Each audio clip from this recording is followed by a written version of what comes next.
আজি ভিডিঅ'টো ৰাতিপুৱাই আৰম্ভ কৰিছিলোঁ, যিহেতু আজি বিশ্বকৰ্মা পূজা আৰু পূজাৰ উপলক্ষে অকণমান নিয়মটো ঘৰতে কৰিম বুলি ভাবিছোঁ। আৰু যিহেতু গাড়ীখন আছে, গাড়ীখন চলাই ফুৰোঁ নিজে, সেইকাৰণে মানে অকণমান নিয়ম নীতিটো কৰিব লাগিবই। সেইকাৰণে গাড়ী গেৰেজটো অকণমান ঝাৰু চাৰু মাৰি এতিয়া ৰেডি কৰি মেলি অকণমান পানী ঢালি দিওঁ। পানী ঢালি দিলে বালিটো যাবগৈ। আৰু যিহেতু চলিং কৰা আছে, চলিঙত মানে মচিবলৈ অলপ অসুবিধা পাওঁ, সেইকাৰণে মই পানী ঢালি দিওঁ। পানী ঢালি দিলে যিহেতু চাফা হৈ যায়, একেটাই কথা মচা আৰু পানী ঢালি দিয়া।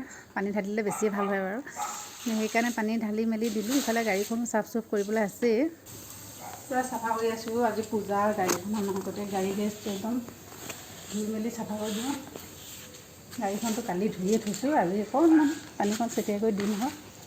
ইফালে একদম সৰু ল'ৰায়ো মানে মোৰ লগত লাগি গৈছেগৈ, আৰু যিহেতু গাড়ীখনত উঠি ফুৰে তাৰো এটা মৰম আছে না, সেইকাৰণে মানে সিও বোলে ময়ো কৰিম বুলিহে নিজে আগবাঢ়ি গৈছে কৰিবলৈ। ময়ো মানা কৰা নাই, কৰক।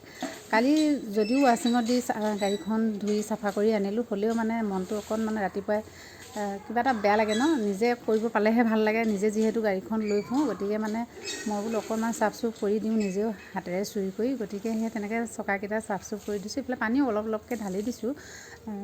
তাৰপিছত ইফালে মই সেইখিনি কৰি হোৱালৈ যেনিবা আমাৰ মেধি বাপকেইজনো আহিলে, তেওঁলোকে নিজৰ নিজৰ কামখিনি কৰিলে শৰাই ভাগৰ কাৰণে। আৰু ইফালে পিছে কি হ'ব, ময়ো আজি বহি সোমাই হ'লোঁ আৰু দেই, গতিকে উপায় নাই, কামখিনি যিহেতু আগবঢ়ালোৱে, গতিকে নিয়মটো কৰিবই লাগিব।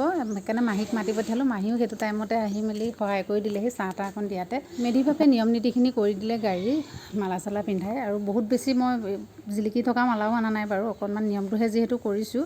আৰু ইফালে মাহীয়ে চাহ দিলে ভকতক, তেওঁলোকে চাহ তাহ খালে। আৰু যিহেতু শৰাই ভাগটো আগবঢ়োৱা গৈছিলে, তেওঁলোকে সেই প্ৰসাদখিনি বিতৰণ কৰিবলৈ ল'লে। আৰু যিহেতু বহুত বেছি ভকতো মাতা নাই, আৰু ওচৰ চুবুৰীয়া মাতা গৈছে বাৰু, হ'লেও মানে ভকত হিচাপে মানে সেই মেধি বাপকেইজনকে মাতি শৰাই ভাগটো আগবঢ়োৱা হ'ল। যিহেতু নামঘৰত আজি নাম ৰাখিছে ন, গতিকে ভাদ মাহৰ যিহেতু শেষ আজি, গতিকে তেওঁ নাম ৰাখিছে, তেওঁলোক সকলো তাতেই যাব যিহেতু, গতিকে মানে ইমানখিনি ডাঙৰ পৰ্ব কৰা নাই আৰু। যিহেতু বেছি ডাঙৰ কৰি থাকিলে ঘৰত আমাৰ ইয়াত দেৰি হৈ যাবগৈ নামঘৰলৈ যোৱা, মাও যিহেতু নামঘৰত যাওঁ। আৰু মা এতিয়া বয়স হৈ আহিছে, লাহে লাহে বিষবিলাক মানে হৈ গৈছে। আজিকালি মহিলাবিলাকৰ কি হৈছে জানো, বিষে বেছি হোৱা গম পাইছোঁ। সেই মাৰো মানে তেনেকুৱা অৱস্থা, গতিকে সেই মাহীকে মাতি পঠিয়াই মাহীয়ে বাকীখিনি কাম কৰি মেলি দিলে। আৰু এয়া মই বহি খোৱা যেতিয়া আজি আৰু সেই এনেকৈয়ে দিছে আৰু খাইছোঁ তেনেকুৱা।